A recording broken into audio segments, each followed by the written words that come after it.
আর ইসমাইল শিশু ছেলেকে রেখে ইব্রাহিম আলাইহিস সালাম আবার সিরিয়ার দিকে রওনা হয়ে যাবেন। এমন সময় আল্লাহর কাছে একটা দোয়া করে গেলেন, আল্লাহ ইব্রাহিমকে আল্লাহ রাব্বুল আলামিন অনেক পরীক্ষা করেছিলেন, আর আল্লাহ বলেন আমি যত পরীক্ষা করেছি আমার ইব্রাহিম সমস্ত পরীক্ষাগুলো পাশ করেছে। সুবহানাল্লাহ। এটা আপনি চারটিখানি কথা না, তো জীবনের শেষ সময়ে একটা সন্তান আপনার কোলে, নিজের স্ত্রী, নিজের বাবা পাথর মেরে মেরে সেখান থেকে বাহির করে দিল, সিরিয়াতে চলে গেলেন, সেখান থেকে আল্লাহ পাক একটা আওলাদ দিলেন, এবার বললেন তুমি চলে যাও মক্কাতে, সেখানে যে আল্লাহর ঘরের কাছে অ্যাড্রেস বলে দিলেন, সেখানে যাইয়া তোমার ছেলে তাদেরকে রেখে তুমি চলে আসো। তো এটা কত ত্যাগের ব্যাপার না? সুবহানাল্লাহ। আল্লাহ রাব্বুল আলামিন বললেন আমি ইব্রাহিমকে যত পরীক্ষা করলাম, আমার ইব্রাহিম প্রত্যেকটা পরীক্ষায় সে উত্তীর্ণ করেছে সফলতার সাথে 100% নাম্বার পেয়ে।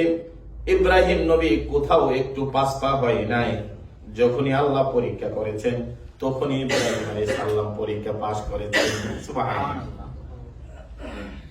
সব পরীক্ষা যখন পাস হলো, আগুনে ফেললেন, চুল পরিমাণ পাসপা হলেন না, জাতির কাছে মাথা নত করলেন না, আগুনের মধ্যে পড়ে গেলেন। ইমানের কারণে, ইমানের বলে বলিয়ান হওয়ার কারণে আল্লাহ বললেন ইব্রাহিম রে, তুমি যখন আমি আল্লাহর প্রতি এত বিশ্বাস আর আস্থা রেখে আগুনে জাপ দিলা, যে আগুন আল্লাহ বানাইলো, আগুনকে আল্লাহ বলে দিলেন কুলনা ইয়া নারু কুনি বারদাও ওয়া সালামান আলা ইব্রাহিম। আমার বন্ধু ইব্রাহিমের উপরে আগুন তুমি ঠান্ডা হয়ে যাও। তাফসীরের মধ্যে আছে আল্লাহ যদি সালামান শব্দটা, এজন্য আমরা বলি আসসালামু আলাইকুম, আপনার প্রতি আল্লাহ শান্তি বর্ষিত করুক। আল্লাহ নবী মক্কা থেকে মদিনাতে গেলেন, যাওয়ার পরে হযরত সালমান ফারসি বলেন আমি 3টা কথা নবীর মুখে আমি শুনেছি। 1 নম্বর নবী বলেছেন তোমরা যখন মুসলমান ভাই ভাই দেখা হবে সর্বপ্রথম তোমরা একে অপরকে সালাম দিবা। সুবহানাল্লাহ। কি দিও? সালাম দিব। অর্থাৎ আল্লাহ যেন তোমার প্রতি শান্তি বর্ষিত করেন, এই সালামের কথা আল্লাহ কোরআনে বলে দিলেন। আল্লাহ রাব্বুল আলামিন বললেন ওই কোরআনুল কারীমের আয়াতে যদি আল্লাহ সালামুন শব্দটা যদি না বলতেন, হ্যাঁ আগুন তুমি শান্তিদায়ক হয়ে যাও, তাফসীর কারকরা রেখেছেন, তাহলে আগুন এত ঠান্ডা হয়ে যেত। ইব্রাহিম আলাইহিস সালাম ঠান্ডা জড়িত কারণে উনি কষ্ট পাইতেন। এই জন্য আল্লাহ পাক সালামুন শব্দ শান্তি, কি শান্তি? এত ঠান্ডাও না আবার এত গরমও না, এমন একটা শান্তিময় তুমি হয়ে যাও। সুবহানাল্লাহ। এইটার আরবি শব্দ তো সালাম শব্দের এই অর্থ লিখেছে। এই জন্য সালামের কথাটা আল্লাহ রাসূল মক্কা থেকে হিজরত করে মদিনাতে যাওয়ার পরে সর্বপ্রথম এই সালামের কথাই বলেছেন, যে তোমরা একে অপরকে সালাম দিবা, এক ভাই আরেক ভাইয়ের জন্য দোয়া হবে, এক ভাই আরেক ভাইয়ের জন্য শান্তির কামনা করবা, কল্যাণের কামনা করবা, শান্তির জীবন কামনা করবে, আর আল্লাহ রাব্বুল আলামিন তোমাদের জীবনটা সুখ দিয়ে ভরে দিবেন। এই জন্য যে ব্যক্তি সালাম দিবে তার সালাম দেওয়া হলো সুন্নত, আর যাকে দিবেন তিনি উত্তর দেওয়া হলো ওয়াজিব। উত্তর দেওয়া কি? অনেক আছে নামাজও সালাম দিয়ে ফেলেন, সব জায়গায় সালাম দেওয়া যাবে না, টয়লেটে যাচ্ছে সালাম দেওয়া যাবে না, সালামের নিয়ম গুলো বুঝতে হবে। একজন লুঙ্গি পড়তেছেন, আপনি যাইতেছেন হাত মুসাফা করার লাগে, কিছু লুঙ্গি পরবে না মুসাফা করবে। এখন যদি লুঙ্গি পরা ছেড়ে দিয়ে যদি মুসাফা করেন তো গুনাহ হয়ে যাবে এখানে। এই জন্য সিস্টেম গুলো বুঝতে হবে। কেউ নামাজ পড়তেছে আপনি দাঁড়িয়ে পাশে সালাম দিবেন, কেউ খানা খাচ্ছে তাকে গিয়ে সালাম দেবেন না। এই জন্য আমার ভাইরা আল্লাহ নবী বললেন সালাম দিবেন, সালাম দেওয়া সুন্নত, আর যিনি উত্তর তার দেওয়া হলো ওয়াজিব। যদি কোনো মানুষের সাথে হিংসা রেখে যদি তুমি সালামের উত্তর না দাও তাহলে তোমার একটা বড় গুনাহ হয়ে গেল, আর এই গুনার জন্য তুমি যদি তওবা না করো আল্লাহ রাব্বুল আলামিন তোমার গুনাহগুলো মাফ করবে না। আর যিনি সালাম দিবেন সর্বপ্রথম আল্লাহ নবী বলেন ওই ব্যক্তিটা আল্লাহর কাছে বড় সম্মানিত ব্যক্তি। সুবহানাল্লাহ। যিনি প্রথম সালাম দেন তার হিংসা থাকে না, তার রাগ থাকে না, তার ক্রোধ থাকে না। এই জন্য যিনি সালামের উত্তর দেবেন, সালামের উত্তর দেওয়ার থেকে যিনি সালাম দিবেন তার মর্যাদা আল্লাহর কাছে বেশি। সুবহানাল্লাহ। এই জন্য রাসূল সাল্লাল্লাহু আলাইহি ওয়াসাল্লাম যদি উনি রাস্তাতে হাঁটতেন অন্য কেউ সালাম দেওয়ার আগে নবীজি আগে সালাম দিয়ে দিতেন। সুবহানাল্লাহ। বাচ্চাদেরকে রাসূল সালাম দিয়ে দিতেন। আমরা অনেকে আছি কেউ সালাম দেওয়ার জন্য একটু অপেক্ষা করি, আমি ইমাম সাহেব সালাম তো আমার না আগে দিব। এই যে একটা ভাবসাব আমাদের আসে, এটা ইসলাম সম্পূর্ণভাবে পছন্দই না। আচ্ছা, যদি আপনি আগে সালামটা দিয়া দেন তাহলে আল্লাহর কাছে আপনার সম্মানটা বেশি হয়ে গেল। এই জন্য রাসূল মক্কা থেকে হিজরত করে মদিনাতে গেলেন। যাওয়ার পরে বললেন, আমার সাহাবীরা, সর্বপ্রথম তিনটা কথা রাসূল বললেন, যদি কোনো মুসলমানকে দেখবা সালাম দিবা, সালামের মধ্যে অনেক শান্তি রহমত আল্লাহ আমার উম্মতের জন্য রব্বুল আলামিন রেখে দিয়েছেন। আফসোস সালাম। আর অসহায় গরিব মানুষ যারা আছে, যদি অসহায় মানুষ গরিব যারা আছে তাদের খাবারের ব্যবস্থা করে দিও, আল্লাহ রাব্বুল আলামিন তোমার রিজিকের ওয়াসাত দিয়ে দিবে। সুবহানাল্লাহ। গরিব অসহায় মানুষের জন্য। এই জন্য আব্দুল্লাহ ইবনে মাসউদ বলেন, রায় আব্দুল্লাহ ইবনে মাসউদ, তুমি যখন বাসায় পাক করো একটু ঝুল বেশি দিয়া দিয়া পাক করলো, মাঝে মাঝে নাখবাটের খবর নিও, এই বাসার মানুষটা খেয়েছে কিনা, তার বাসায় খাবার আছে কিনা, একটু ঝুল বেশি দিয়া তার বাসার মধ্যে পৌঁছে দিও। সুবহানাল্লাহ। খাবার নেই, ফজিলত রাসূল বর্ণনা করলেন। সালমান ফার্সি বলেন, আমি যাওয়ার পরে সর্বপ্রথম তিনটা কথা আমার রাসূলের জবান দিয়ে আমি শুনছি। আর 3 নম্বর হলো, আল্লাহ নবী বলেন, মানুষগুলো যখন রাতে ঘুমিয়ে থাকে, গভীর রাতে ওইটা 2 রাকাত তাহাজ্জুদ নামাজ পড়ো। এই 3টা আমল যদি তুমি করতে পারো, আল্লাহ তোমার শান্তির জান্নাত দিয়ে দিবে। সুবহানাল্লাহ। ছোট ছোট কথা, কিন্তু গভীরতা অনেক ডিপ, অনেক গভীর। এই জন্য বলছিলাম, হযরত ইব্রাহিম আলাইহিস সালামকে আল্লাহ সালাম দিলেন, অর্থাৎ ওই আগুনকে সালামের শব্দটা ব্যবহার করে সালামুন শব্দ বলেছেন, আগুন রে আমার বন্ধুর জন্য শান্তিদায়ক হয়ে যাও, আমার বন্ধু ইব্রাহিম যেন কোনো কষ্ট না পায়। সেই ইব্রাহিম নবীকে আল্লাহ অনেক পরীক্ষা করলেন, করার পরে সবগুলো পরীক্ষায় উনি উত্তীর্ণ হলেন। হওয়ার পরে এবার আল্লাহ পাক বললেন কি, ওয়াত্তাখাযাল্লাহু ইব্রাহিমা খালিলা। আমি যতগুলো পরীক্ষা করলাম, একটা পরীক্ষায় আমার বন্ধু ইব্রাহিম পাস পা হয় না।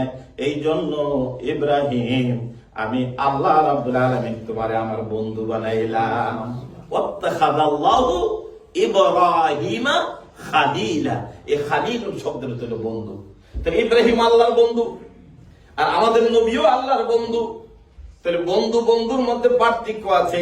একটা হলো সাদিকুল হামিম, একজন হলো একেবারে কাছের বন্ধু, মনের কথা সব বলা যায়। আর আরেকজন বন্ধু আছে, বন্ধু কিন্তু বটে সব বলা যায়। আমাদের নবী হলো আল্লাহর সবচাইতে কাছের বন্ধু। সব নবীকে ডাকলেন আল্লাহ রাব্বুল আলামিন। সব নবী, কোন নবী ডাকে সারা দিয়া আল্লাহর কাছে ডেকে নেন নাই। একজন নবীকে যিনি এই জমিন থেকে বাইতুল মুকাদ্দাস থেকে ডেকে নিয়া আল্লাহর সামনে আল্লাহর দিদার দিয়েছিলেন, তিনি হলো নবী মুহাম্মদুর রাসূলুল্লাহ সাল্লাল্লাহু আলাইহি সাল্লাম। এই জন্য কিয়ামতের ময়দান যেদিন কায়েম হয়ে যাবে, ইব্রাহিম আলাইহিস সালাম ওই জান্নাতের গেটে চলে যাবেন, যাইয়া জান্নাতের দরজার মধ্যে নক করবেন, জান্নাতের দরজা খোলা হবে না। বলা হবে কে? বলবে আমি ইব্রাহিম, দরজা খুলে জান্নাতে প্রবেশ করার জন্য। বলবে ইব্রাহিম নবী গো, আজকে জান্নাতের দরজা খোলা হবে না। বলে কেন? যতক্ষণ পর্যন্ত না আখিরি জামানার পয়গম্বর নবী মুহাম্মদ রাসূলুল্লাহ সাল্লাল্লাহু আলাইহি সাল্লাম আল্লাহ এই জান্নাতের মধ্যে সর্বপ্রথম কদম না রাখবে, কোন নবীর জন্য আল্লাহ জান্নাতের দরজা খুলবে না। সুবহানাল্লাহ। ইব্রাহিম আলাইহিস সালাম ডাক দিয়ে আল্লাহকে বলবেন, আল্লাহ তুমি না তোমার বন্ধুর কোরআনের মধ্যে বলেছো ওয়াত্তাখাযাল্লাহু ইব্রাহিমা খালিলা, আমার বন্ধু বানাইলা, খলিল বানাইলা। বন্ধু কি বন্ধুর বাড়ির সামনে দাঁড়ায় থাকলে শোভা পায়, আজকে কেন জান্নাতের দরজা খোলা হয় না? আল্লাহ ডাকটা বলবেন, ইব্রাহিম রে, যতক্ষণ পর্যন্ত না ওই আমার বন্ধু মুহাম্মদ রাসূলুল্লাহ নবী যতক্ষণ পর্যন্ত না জান্নাতে যা যাবে, আমি ততক্ষণ পর্যন্ত আমার জান্নাত উদ্বোধন করব না। ততক্ষণ পর্যন্ত কারোর কোন নবীর জন্য জান্নাতের দরজা খোলা হবে না। দাঁড়িয়ে থাকো, রাহমাতাল লিল আলামিন নবী জান্নাতে প্রবেশ করব, তারপর আমি সমস্ত নবীদের জন্য জান্নাতের দরজা খুলে দেব। সুবহানাল্লাহ। কি শান আর কি মান সে নবীর উম্মত আপনারা। সমস্ত নবীরা দাঁড়িয়ে থাকবেন, আর নবী সেদিন ওই সেজদায় পড়ে পড়ে উম্মতের জন্য কাঁদবেন, আল্লাহ আমার উম্মত যদি তুমি জান্নাতে না দাও, আমি নবী জান্নাতে যাব না। সুবহানাল্লাহ। আল্লাহ বলবেন ওয়ালা সাউফা ইউতিকা রাব্বুকা ফাতারদা, আমি না বলেছি বন্ধু আমার আজকে হাসরের দিন আপনাকে আমি খুশি করব, ওয়ালা সাউফা ইউতিকা, অচিরেই আপনাকে আমি খুশি করব, এমন দেব যেটা দিলে আপনি খুশি হয়ে যাবেন। সুবহানাল্লাহ। আল্লাহর নবী রাহমাতাল লিল আলামিন নবী সাজদায় পড়ে পড়ে কাঁদবেন, রব্বুল আলামিন এই উম্মতের জন্য তায়েফের ময়দানে যাইয়া রক্ত দিয়েছি, তায়েফবাসী বুঝে নাই আমাকে পাথর মেরে মেরে আঘাত করে আমাকে রক্তাক্ত করে দিয়েছে। তারপরে জিবরাইল আমিন চলে আসলো, আমি আল্লাহর কাছে দোয়া করি নাই বলেছে জাতিকে ধ্বংস করার জন্য, আমি ওই দিনগুলো সাবর এখতিয়ার করেছি, আমি ধৈর্য ধারণ করেছি, আমার রক্ত আমি দিয়েছি, তারপর আমার উম্মতের জন্য আমি বদদোয়া করি নাই। আল্লাহ ওই দোয়াটা আমি আজকে আমার উম্মতের জন্য রেখে দিয়েছি, আমার উম্মত জাহান্নামে থাকবে, আমি নবী জান্নাতে প্রবেশ করব না। সুবহানাল্লাহ। আল্লাহ বলবেন বন্ধু আমার মাথা উঠাও, তোমার উম্মত গুলোকে তুমি ডাকো, তার উম্মত গুলোকে নিয়ে তুমি যতক্ষণ পর্যন্ত না জান্নাতে যাইবা ততক্ষণ পর্যন্ত আমি আল্লাহ জান্নাতকে উদ্বোধন করব না। আপনি মাথা উঠান, আপনার উম্মত গুলোকে নিয়ে আপনি জান্নাতে রওনা হন। নবী মাথা উঠাইবেন আর ডাক দিবেন, কোটি কোটি নবীর উম্মতেরা থাকবে। আল্লাহ নবী উম্মতকে চিনবেন কিভাবে? সাহাবীরা প্রশ্ন করল, ইয়া রাসূলুল্লাহ, মুসা নবীর উম্মত থাকবে, ঈসা নবীর উম্মত থাকবে, দাউদ নবীর উম্মত থাকবে, সমস্ত নবীদের উম্মত থাকবে, আমরা কি চিনবেন কিভাবে? আল্লাহ নবী বললেন, আমার উম্মত যারা 5 ওয়াক্ত নামাজ উজু করে করে আদায় করবে, আমার উম্মতের মধ্যে যারা উজু করে করে নামাজ আদায় করবে, নামাজের কারণে আল্লাহ রাব্বুল আলামিন তাদের চেহারার মধ্যে, তাদের হাতের মধ্যে নূর দিয়া দিবে। নবী বললেন, একটা বিশাল বড় মাঠের মধ্যে যদি, বুখারী মিশকাত শরীফের মধ্যে হাদিস টুকুন এসেছেন, আল্লাহ নবী বললেন বড় একটা মাঠে যদি হাজার হাজার গোড়া থাকে, আর সব গোড়ার মধ্যে যদি একটা কাসলা গোড়া, ডোরা কাটা গোড়া থাকে, এটা চিনা যাবে, বলে চিনা যাবে। আমার উম্মত যারা হবে হাসরের ময়দানে লক্ষ কোটি কোটি উম্মতের মধ্যে আমার উম্মতকে আল্লাহ রাব্বুল আলামিন সেদিন কোরআন পড়ার কারণে, কিয়ামুল লাইল করার কারণে, ওযু করার কারণে তাদের চেহারার মধ্যে আল্লাহ রাব্বুল আলামিন নূর দিয়া দিবে। আর নূরওয়ালা মানুষগুলোকে আমি নবী দেখে দেখে তাদেরকে নিয়ে আমি জান্নাতে রওনা হব। সুবহানাল্লাহ। সেই দিন রাসূলের পতাকা তোলে আমাদেরকে হাজির হতে হলে, সেদিন আমাদেরকে একত্রিত হতে হলে আমাদেরকে নামাজ পড়তে হবে, উজু করতে হবে। উজু করার সময় তো তাড়াহুড়া করবেন না, এদিক দিয়ে শুকনা থাকে আরেক দিক দিয়ে ভিজে যায়, এমনটা যাতে না হয়। যে ফরজিয়াত গুলো, এই 4টা উজুর ফরজ আছে, এর মধ্যে একটা হলো হাতের কোনোই পর্যন্ত তোমরা কি করা, তোমরা ভালো করে ধৌত করা, যাতে অনেক সময় শুকটা না থাকে। এবং চেহারাটা যখন ধুইবেন, এই চেহারাটা যেন ভালো করে ধোন, দাড়িগুলো একটু পানি দিয়ে ভালো করে ধুইবেন সুন্দর করে, যাতে ভিতরে যাতে শুকনা না থাকে। এই জন্য উযুর যে 4টা ফরজ আছে, একটা ফরজ যদি কোনো ভাবে, আর পায়ের যে টাকনো আছে, টাকনোর উপর পর্যন্ত ভালো করে ধৌত করবেন, পা গুলো খিলাই করবেন। যদি ওইভাবে না হয় তাহলে উযুটা ভালো করে হলো না, উযুটা ভালো না হলে নামাজ হলো না, আর নামাজটা ভালো না হলে হাসরের দিন নূর হবে না। এই জন্য একটার সাথে আরেকটা উযু লাগানো। যাই হোক, অনেক দিকে কথা, অনেক দিকে চলে যায়। ইব্রাহিম আলাইহিস সালাম, আল্লাহ রাব্বুল আলামিন সালাম শব্দ দিয়ে ওনাকে ওই সেই আগুন থেকে বাঁচাইলেন। ইব্রাহিম আলাইহিস সালাম সেই কঠিন পরীক্ষাগুলো উত্তীর্ণ হলেন। আল্লাহর ঘরের সামনে থেকে আবার বিবি হাজেরাকে রেখে আর ইসমাইলকে রেখে উনি আবার সিরিয়ার দিকে রওনা হয়ে গেলেন, সিরিয়াতে চলে গেলেন। আল্লাহ রাব্বুল আলামিনের জন্য কোরআনুল কারীমে যে কথাটা, অনেকগুলো কথা ছিল আসলে বলা যায় না। তারপর আল্লাহ বলেন, ওয়াইযা বাওয়ানা লিইব্রাহিমা মাকানাল বাইত, আল্লাহ রাব্বুল আলামিন ইব্রাহিম নবীকে আল্লাহর ঘরের ঠিকানাটা, অ্যাড্রেসটা আল্লাহ বলে দিলেন, হে ইব্রাহিম তুমি সেখানে যাও, এবং আল্লাহ তুশরিক বিশাইআ, মানুষ যাতে আল্লাহর সাথে কোনো শরীক না করে এইটার জন্য মানুষকে আগে নসিহত করো। তখনকালে তো তখন মানুষের শিরিক, মূর্তি পূজায় বিভিন্ন ভাবে তার লিপ্ত ছিল। তো এই কথাগুলো, এই 3 মাসকে হজের মাস বলা হয়েছে, শাওয়াল, জিলকাদ, জিলহজ। এই হজের সাথে সম্পৃক্ত অনেক ঘটনা আছে, অনেক কিছু আছে। এই কথাগুলো আমরা ধারাবাহিক ভাবে 2-3 মাস আমরা যে আলোচনা করবো জমাগুলোতে, ধারাবাহিক ভাবে যদি আগে আগে আসেন, আগে আগে অনেক কিছু শুনতে পাবেন। এবং মাসলা মাসেল সমস্ত বিষয়গুলো আপনারা একটা হজের উপর একটা পরিপূর্ণ কোর্স আপনারা যদি জেনে শুনতে পারেন, তাহলে আপনাদের যারা পরবর্তীতে আল্লাহ পাক যাদের জন্য ফরজ করেছেন তাদের জন্য একটা উপকার হবে, অথবা আল্লাহর উপরে একটা মহাব্বত অন্তত পয়দা হবে। ইব্রাহিম আলাইহিস সালাম অন্তত কিছুটা জানা হবে, এই বিষয়গুলো আপনারা শুনতে পাবেন। আল্লাহ পাক রব্বুল আলামিন যেন আপনি আমাদেরকে এই জুমার দিনের বরকত আর ফজিলত হাসিল করার তৌফিক এনায়েত করে, হজের মাসের এই হজের ফজিলত যেন আমাদেরকে নসিব করে। অনেক ভাইয়ের ইতিমধ্যে হজে যাওয়ার জন্য তাদের কাগজপত্র সবকিছু কমপ্লিট করে ফেলেছেন। আল্লাহ যেন তাদের এই হজ সফরকে নিরাপদ করে, আমরা বলি আমিন। তারা যেন আল্লাহর বাড়ি হজ যেন সুন্দর করে আসতে পারে। আপনারা যারা গিয়েছেন এবং যারা যাননি তাদেরকে যেন আল্লাহ সুযোগ করে দেয়।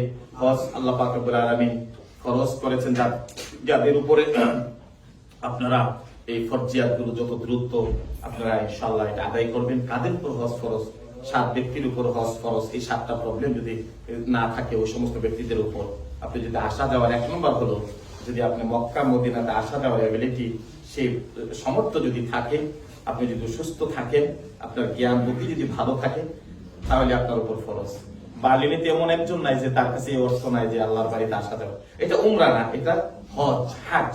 এখন যেটা এই মৌসুমে যেটা চলছে এইটা ফরজ করা হয়েছে। আর উমরা হলো এটা নফল, আপনি যদি যান সওয়াব পাবেন, না গেলে কোনো গুনাহ হবে না।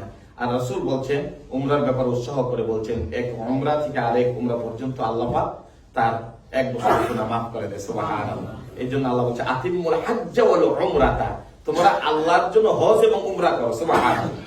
এই জন্য লক্ষ লক্ষ মানুষ চলে যায় আল্লাহর বাড়িতে উমরা করার জন্য, হজ করার জন্য। আল্লাহ পাক রব্বুল আলামিনের হাবিব বলেন, রমাদান মাসে যদি কেউ উমরা করতে আসে, সে 1 হজের সওয়াব পাবে। সুবহানাল্লাহ। এই জন্য এই রমাদান মাসে এত বেশি ভিড় হয়, এত বেশি মানুষ হয় যে হজের মতো হয়ে যায়। সুবহানাল্লাহ। 2, 2.5, 3 কিলোমিটার পর্যন্ত লাস্টের দলটি এত বেশি মানুষ হয়েছিল। এবং রাসূল সাল্লাল্লাহু আলাইহি ওয়াসাল্লাম বলছেন, রমাদান মাসে যদি কেউ উমরা করে, সে যেন আমি নবীর সাথে থেকে যেন হজ করলো। সুবহানাল্লাহ। বুখারী মুসলিমে হাদিসটুকু এসেছে। নবীর সাথে হজ করা আপনি কি মনে করেন? এই সওয়াবের কথা শুনে অনেক মানুষই এই আমরা রমাদান মাসে উমরার জন্য চলে যাই। এই জন্য যারা ইনশাআল্লাহ উমরা করেছেন বারবার, যখন আল্লাহ তৌফিক দেন, আল্লাহর ঘরের কাছে চলে গেলে আল্লাহ বলেন, ফিহি আয়াতুন বাইয়িনা, আমি অনেক নিদর্শন তোমাদের জন্য এখানে রেখে দিয়েছি। সুবহানাল্লাহ। নিদর্শনগুলো কি আমরা তারাবিতে আলোচনা করব। তো এই জন্য আমরা আপনাদের কাছে দোয়া চাই, এবং যারা এই বছর যাবে তারা যেন যেতে পারে। আপনারা যারা যান নাই, খুব দ্রুত আল্লাহর বাড়িতে যাওয়ার এবং হজের কাজটুকু কমপ্লিট করার জন্য আপনারা নিয়ত করেন। আর না হইলে রাসূল একটা হাদিসে ধমক দিয়েছেন। ধমকটা হলো, যার উপর হজ ফরজ হলো, ফরজ বিডয়েটেড হলো, যে আপনি বার্লিন থেকে মক্কাতে যাবেন, মদিনাতে যা আসা যাওয়ার যে ৫,০০০ ইউরো, এটা যদি থাকে, আপনার যদি বাসায় কোনো রেন্ট এরকম না থাকে, তাহলে আপনার উপর ফরজ। তো আমি তো মনে করি এমন একজন নাই যে তার উপর ফরজ না। এই জন্য যে প্রত্যেকে যদি 2 বছর 3 বছর পরে আপনার ছেলে মেয়ে ফ্যামিলি নিয়ে বাংলাদেশে 10 থেকে 15,000 বছর করে যেতে পারে আসা যাওয়া, তো প্রত্যেকের উপরে এই সামর্থ্য আছে। 1 বছর দেশে যাওয়ার ইয়াটা স্টপ করে দেন, বলবেন স্বামী স্ত্রী, তোমরা এই বছর তোমরা এখানেই থাকো, আর আমি ইনশাআল্লাহ এই বছর হজের কাজটা শেষ করি। এইভাবে করে একটা আলোচনার মাধ্যমে যত দ্রুত হজের কাজ শেষ করেন। সমস্ত ইমামদের একই ঐক্যমত, যখনই হজ ফরজ হয়েছে, তুমি যেন হজের ফরজটা তাড়াতাড়ি আদায় করো। আল্লাহর নবী বললেন, হজ ফরজ হলো, আর আমার উম্মত যদি এই ফরজিয়াতটা আদায় না করে, আল্লাহ রাব্বুল আলামিন কোরআনুল কারীমে বললেন, ওয়া আযিন ফিন্নাসি বিল হাজ। ইব্রাহিম নবীকে বললেন, ওগো ইব্রাহিম নবী, তুমি আল্লাহ, আমি আল্লাহ, আমার এই ঘরকে হজ করার জন্য মানুষদেরকে তুমি দাওয়াত দিয়ে দাও।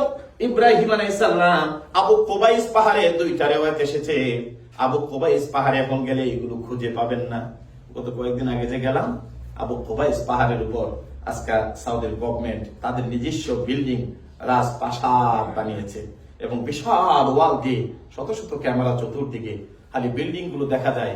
আবু কুবাইস পাহাড়ের এত বরকতময় পাহাড়ের স্মৃতি